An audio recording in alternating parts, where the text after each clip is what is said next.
Prison française ou espagnole? L'auteur du premier hold-up commis en Andorre choisira. Les archives papier d'Indépendant cachent souvent de petites pépites drôles, originales ou surréalistes. Bonjour, je suis Denis Dupont et pour vous, je les sors de l'oubli avec le podcast Je vous parle d'un temps, produit par l'Indépendant. Décembre 1965.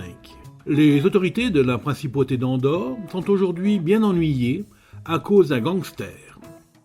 En effet, le malfaiteur qui a été arrêté après avoir commis une agression dans le hall du bureau de poste d'Andorre, le 23 novembre dernier, est aujourd'hui en instance de jugement.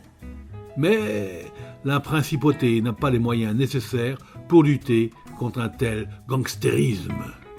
L'homme, un Allemand, âgé de 32 ans, avait dérobé à la poste 2 sacoches contenant 8000 marks, 3000 pessettes, ce qui représente environ 260 000 francs. À la suite de ce hold-up, 2 hommes se lancèrent à la poursuite du bandit qui fut maîtrisé. Mais dans la principauté, où l'on utilise encore les règles coutumières, la force armée fait défaut. Il y a bien des gendarmes français, mais ils ne peuvent pas porter l'uniforme. Quant aux policiers, ils n'ont que pour tâche essentielle de régler la circulation. Après l'agression, le préfet des Pyrénées-Orientales avait demandé au commissaire divisionnaire de Montpellier d'apporter son aide aux autorités andorranes. On avait envoyé à Andorre-la-Vieille un officier de police qui, parlant allemand, put ainsi interroger le coupable. Traduit de l'allemand en français, puis du français en catalan, la procédure a été rédigée par un greffier. Il appartient maintenant au tribunal de juger le malfaiteur, et celui-ci devra dire s'il préfère être enfermé dans une prison française ou espagnole. Il ressort de l'interrogatoire du suspect qu'il savait parfaitement que les lois en vigueur ne permettaient pas de le poursuivre dès qu'il serait hors des frontières dans la principauté. C'est là une grave lacune, reconnaissent les autorités andorranes, car depuis quelques années, la situation a beaucoup changé.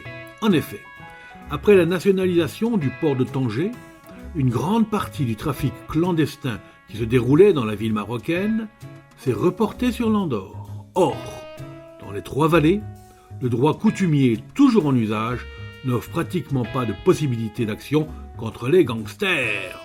Attention, c'était en 1965, les choses ont changé. C'était Je vous parle d'un temps, un podcast produit par l'Indépendant et concocté avec délice par Denis Dupont, à retrouver ici même chaque semaine. Retrouvez cette émission et toutes nos productions sur Radio Indep et en podcast sur l'indépendant.fr, nos réseaux sociaux et votre plateforme de streaming favorite.